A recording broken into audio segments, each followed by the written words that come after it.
அனைவருக்கும் தினம் ஒரு தகவல் சார்பாக இனிய வணக்கங்கள். இன்றைக்கி நம்ம பார்க்க போகிற பதிவு நாளை வந்திருக்கக்கூடிய சக்தி வாய்ந்த மாசி மகத்துடைய பதிவு. மாசி மகம் அப்படின்னாலே நம்முடைய வாழ்க்கையில் தெரிந்தோ தெரியாமலோ செய்த பாவங்களை தீர்க்கக்கூடிய நாள், நம்முடைய புண்ணியங்களை பெருக்கித் தரக்கூடிய ஒரு அற்புதமான ஒரு நாள். இந்த நாளில் நம்ம வைக்கக்கூடிய வேண்டுதல்கள் நிச்சயமாக இறை சக்தியாலும் பிரபஞ்சத்துடைய சக்தியாலும் குறிப்பாக நம்முடைய குல தெய்வத்துடைய அருளால் கண்டிப்பாக நடந்தே தீருங்க. உங்களுடைய தனிப்பட்ட வாழ்க்கையில் உங்கள் குடும்பத்துக்காக என்ன வேண்டுதல்கள் இருந்தாலும் நாளை தினம் நம்ம சொல்லுகின்ற நேரத்தில் இந்த விசேஷ தீபத்தை உங்கள் வீட்டில் நீங்கள் ஏற்றி பாருங்கள், நிச்சயமாக அது நடந்தே தீரும். அப்படிப்பட்ட சக்தி வாய்ந்த மாசி மகத்துடைய தீப வழிபாட்டு முறை தான் இப்போ நம்ம பார்க்க போகிறோம். பதிவுக்குள்ளே போகிறதுக்கு முன்னாடி நம்முடைய சேனலை நீங்கள் இப்போ வரைக்கும் சப்ஸ்கிரைப் பண்ணாமல் பார்த்துட்ருக்கீங்கன்னா கண்டிப்பாக சப்ஸ்கிரைப் பண்ணிக்கோங்க. அப்போ தான் எங்களுடைய எல்லா நல்ல பதிவுகளுமே உடனுக்குடனே வரும். பக்கத்தில் இருக்கக்கூடிய பெல் பட்டனை மறக்காமல் கிளிக் பண்ணிக்கோங்க. இப்போ பதிவை தெரிஞ்சுக்கலாம். மாசி மகத்துக்காக தொடர்ந்து பல பதிவுகள் நம்முடைய சேனலை கொடுத்துக்கிட்டே இருக்கோம். இதுவரைக்கும் பார்க்காத சகோதர சகோதரிகள் அந்த எல்லா வீடியோவையும் பார்த்து நிச்சயம் பலன் அடையணும்னு கேட்டுக்கிறோம். வழிபாட்டுக்கு உரிய மாதங்கள்னாலே நமக்கு மாசி மாதங்கள் தான். நமக்கு பலவிதமான விசேஷ நாட்களும் இந்த மாசி மாதத்தில் நமக்கு வந்திருக்கு. சிவராத்திரியாக இருக்கட்டும், அப்புறம் மாசி மகமாக இருக்கட்டும், அது மட்டும் இல்லாமல் இந்த தாலிக்கயிறு மாற்றிக்கக்கூடிய அற்புதமான யோகமான ஒரு மாதமே இந்த மாசி மாதம் தான். அப்படி மாசி மாதத்துக்கு நிறைய பதிவுகள், நிறைய அந்த தெய்வ வழிபாடுகள் நம்ம செஞ்சுக்கிட்டே தாங்க இருக்கோம். நம்முடைய வாழ்க்கையில் எவ்வளோக்களவோ தீபங்கள் நம்ம ஏற்றி வழிபடுறோமோ நம்முடைய கெட்ட கர்மாக்கள் கொஞ்சம் கொஞ்சமாக தீரதை நம்மளே கண்கூட பார்க்கலாம். நமக்கே ஏதாவது தீயது நடக்கணும்னு விதி இருந்தால் கூட அந்த விதியை மாற்றக்கூடிய சக்தி தீப வழிபாட்டுக்கு, அதுவும் குறிப்பாக இது மாதிரியான விசேஷமான நாட்களுக்கு நிச்சயமாக இருக்குது. அப்படி நாளைக்கு வந்திருக்கக்கூடிய அந்த மாசி மகமானது நம்ம இந்த நாளை சின்னதான தீப வழிபாடு வச்சு நம்ம ஏற்றினாலுமே போதும், கண்டிப்பாக எல்லா தெய்வத்துடைய அனுகிரகமும், குறிப்பாக நம்முடைய குல தெய்வத்துடைய அனுகிரகம் பரிபூர்ணமாக கிடைக்கும். கூடவே நம்முடைய முன்னோர்களுக்கான அந்த ஆசீர்வாதங்கள், ஏன்னா நாளை தினத்தில் நிறைய பேர் இப்படி புனித நீராடிட்டு முன்னோர்களுக்கான தர்ப்பணங்கள் பண்ணுவாங்க. அது மாதிரி செய்கிறப்ப நம்முடைய வாழ்க்கையில் இதுவரைக்கும் ஏதாவது பித்ரு தோஷங்கள் இருந்தால் கூட அந்த தோஷத்தை முற்றிலுமாக நிவர்த்தி செய்கின்ற ஒரு சக்தி நாளைய நாளுக்கு இருக்குது. அதனால் மறக்காமல் பித்திருக்களுக்கான வழிபாடு பண்ணுங்கள். அப்படி அது மாதிரி செய்ய முடியல அப்படிங்கிறவங்க ஏதாவது ஒரு உணவு நாளை தினம் நம்ம ஒரு அன்னதானம் கொடுக்கறது, ஒரு காக்காக்கு சாதம் வைக்கிறது, இல்லாட்டி ஏதாவது ஒரு வாயிலா ஜீவன்களுக்கு நம்ம ஒரு உணவு கொடுப்பதன் மூலமாக நிச்சயமாக அனைத்து விதமான புண்ணியங்களும் நமக்கும் நம்ம குடும்பத்துக்கும் பரிபூர்ணமாக கிடைக்குங்க. அந்த வகையில் நாளைக்கு வந்திருக்கக்கூடிய ஒரு விசேஷமான தீப வழிபாடு, ஏன்னா நிறைய பேருக்கு நம்ம நினச்ச காரியங்கள் நடப்பதற்காக ஒவ்வொரு இது மாதிரி விசேஷமான நாட்கள் வந்தாலும் கண்டிப்பாக எல்லா தெய்வத்தையும் வேண்டி வீட்டில் ஒரு விளக்கை ஏற்றுவோம். காமாட்சி விளக்காக இருக்கட்டும், மகள் விளக்காக இருக்கட்டும், நிச்சயமாக விசேஷமான நாட்களை தீபம் ஏற்றுவோம். பார்த்திங்களா, அந்த வகையில் நாளைக்கு நம்ம சொல்லுகின்ற இந்த ஒரு சக்தி வாய்ந்த தீபத்தை சக்தி வாய்ந்த நேரத்தில் மட்டும் நீங்கள் ஏற்றுங்க. நாளை வந்திருக்கக்கூடிய மகம் நட்சத்திரம் நமக்கு காலையில் 8:17 மணிக்கு துவங்குது. அதே மாதிரி பௌர்ணமி தேதி மாலை 6:29 மணிக்கு நமக்கு ஸ்டார்ட் ஆகுது. எப்பயுமே மாசி மகம் நாளே பௌர்ணமி திதியும் நமக்கு மகம் நட்சத்திரமும் சேர்ந்து இருக்கக்கூடிய ஒரு நாள் தான்.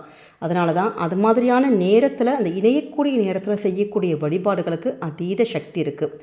அப்படி நாளைக்கு உங்கள் வீட்டில் ஏற்றக்கூடிய இந்த ஒரு தீப வழிபாட்டை நம்ம 6:30 மணிக்கு மேலே, அதிகபட்சமாக ஒரு 6:45 மணிக்கு மேலே கூட நம்ம ஏற்றலாம். ஆனால் சில குறிப்பிட்ட ஒரு சூக்ஷ்மமான நேரம் இருக்குது பார்த்திங்களா, அதுதான் சந்திரஹோரை. சந்திர பகவானுக்கு உரியது தான் இந்த பௌர்ணமி. அப்படிப்பட்ட இந்த மாசி பௌர்ணமியும் இந்த மகமும் சேர்ந்து வரக்கூடிய அற்புதமான சந்திரஹோரை நாளைக்கு திங்கட்கிழமை ராத்திரி 8 to 9 மணி இருக்குது. இந்த 1 மணி நேரத்தில் உங்கள் வீட்டில் இந்த விசேஷ தீபத்தை நம்ம ஏற்றி வச்சுட்டு உங்களுடைய வேண்டுதல்களை நம்ம சொல்லி வழிபட்டாலே போதும், கண்டிப்பாக அந்த சந்திர பகவானுடைய அருளும் குலதெய்வத்துடைய அருளும் உங்களுக்கான வேறு இஷ்ட தெய்வங்கள் யார் நீங்கள் நினச்சி வேண்டி கேட்குறீங்களோ இந்த எல்லா தெய்வத்துடைய அருள் கடாட்சத்தால் கண்டிப்பாக நடந்தே தீருங்க.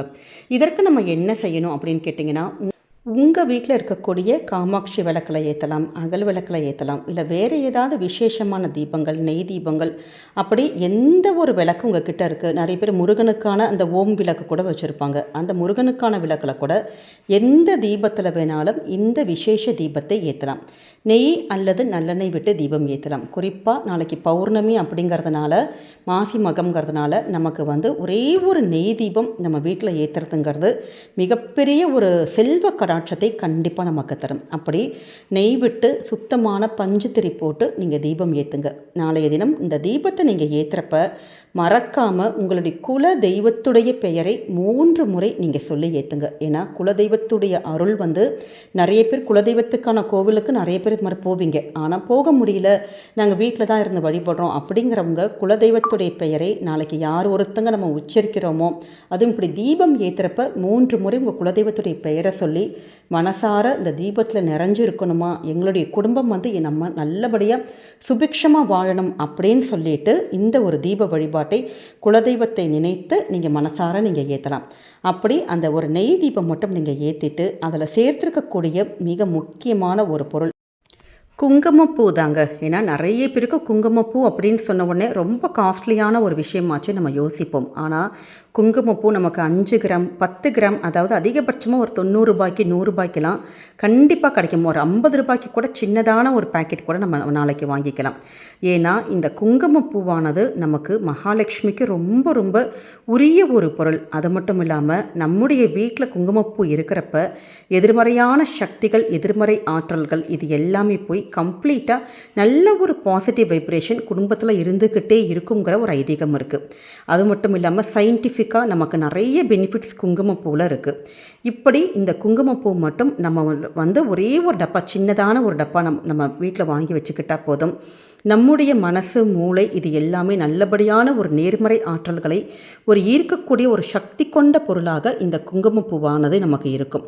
அப்படிப்பட்ட குங்குமப்பூ நம்முடைய வீட்டு பூஜை அறையில் அந்த தீபம் நீங்கள் ஏற்றிட்டு அதில் ஒரே ஒரு சிட்டிகை மட்டும் நம்ம சேர்க்குறப்ப நல்லபடியான ஒரு தன ஆகர்ஷண சக்தி, பணத்துடைய ஒரு வசியத்தன்மை சொல்லுவாங்க பார்த்தீங்களா, அந்த பண வசியம் இந்த குங்குமப்பூ எந்த இடத்துல நம்ம உபயோகப்படுத்துகிறோமோ அந்த இடத்துல நிச்சயமாக ஏற்படுங்கிறது தான் ஐதீகம்.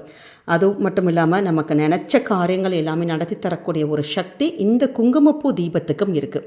அதனால தான் இதில் ஒரு 4 ரொம்ப நீங்கள் எடுத்து அள்ளி கொட்ட வேணாம். ஒரே ஒரு சிட்டிகை, ஒரு 4 இதழ்கள் பூ மட்டும் எடுத்து நீங்கள் அந்த தீபத்தில் நீங்கள் போட்டு இப்படி ஏற்றி வரப்போ நம்ம குடும்பத்தில் இது வரைக்கும் ஏதாவது ஒரு பிளாக்ஸ் இருக்குது, பணவரவில் ஒரு தடை இருக்குது, ஒரு காரிய தடைகள் இருக்குது, நினச்ச காரியங்கள் நடக்காமல் குடும்பத்தில் வேறு முன்னேற்றங்கள் இல்லை அப்படின்னு நம்ம யாரெல்லாம் கவலைப்படுறோமோ அந்த எல்லா தடைகளையும் முறியடிக்கக்கூடிய ஒரு சக்தி இந்த குங்குமப்பூ தீபத்துக்கு இருக்குது.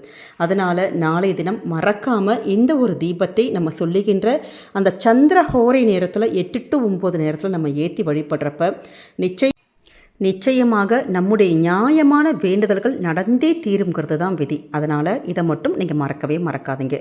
அதே மாதிரி ஒவ்வொருத்தருக்கும் தனிப்பட்ட வாழ்க்கையில் ஏதாவது ஒரு வேண்டுதல்கள், இதுவரைக்கும் எங்களுக்கு காரிய தடைகள் ஆகிட்டே இருக்குன்னு நம்ம நினைப்போம் பார்த்தீங்களா, அப்படி இருக்கிறவங்க நாளைக்கு செய்யக்கூடிய விசேஷமான குங்கும அர்ச்சனை. நிறைய பேர் இந்த மாசி மகத்துக்காக, பௌர்ணமிக்காக நம்ம அம்மன் கோவிலுக்கு போவோம். அப்படி போகிறப்ப நீங்கள் உங்கள் கையாலே தாழம்பு குங்குமம் மட்டும் வாங்கிட்டு போயிட்டு நீங்கள் அந்த கோவிலில் இருக்கக்கூடிய அந்த அர்ச்சகர் கையில் நீங்கள் கொடுத்தோங்கன்னு வச்சுக்கோங்களேன். அந்த குங்குமமானது சுவாமிக்கு அர்ச்சனை பண்ணிவிட்டு உங்கள் கையாலே அந்த கோவிலுக்கு வரக்கூடிய பக்தர்களுக்கு நீங்கள் பிரசாதமாக அந்த குங்குமத்தை நீங்கள் கொடுத்து பாருங்கள். ரொம்ப ரொம்ப ஒரு விசேஷமான ஒரு பலன்கள் கண்டிப்பாக நிச்சயமாக கிடைக்கும். ஏன்னா இந்த குங்கும அர்ச்சனைக்கு அவ்வளோ ஒரு விசேஷம் இருக்குது. அப்படி கோவிலுக்கு போக முடியல அப்படிங்கிறவங்க நம்முடைய வீட்டிலையே நீங்கள் அந்த குங்குமத்தை சுவாமிக்கு முன்னாடி ஒரு வாழை இலை இல்லாட்டி வெத்தலை வச்சுட்டு நம்ம அம்பாளுடைய 108 போற்றிகள் சொல்லலாம். அப்படி ஏதாவது அந்த லக்ஷ்மி அஷ்டோத்திரம் சொல்லி அந்த குங்குமத்தால் நம்ம அர்ச்சனைகள் நம்ம சுவாமிக்கு நாளைக்கு நீங்கள் பண்ணிங்கன்னா நிச்சயம் எப்படிப்பட்ட நாள்பட்ட அந்த வேண்டுதல்களும் அம்பாளுடைய அனுகிரகத்தாலே நடக்கும். அதனால் இது ரொம்ப ரொம்ப ஒரு எளிமையான ஒரு விஷயம்தான்.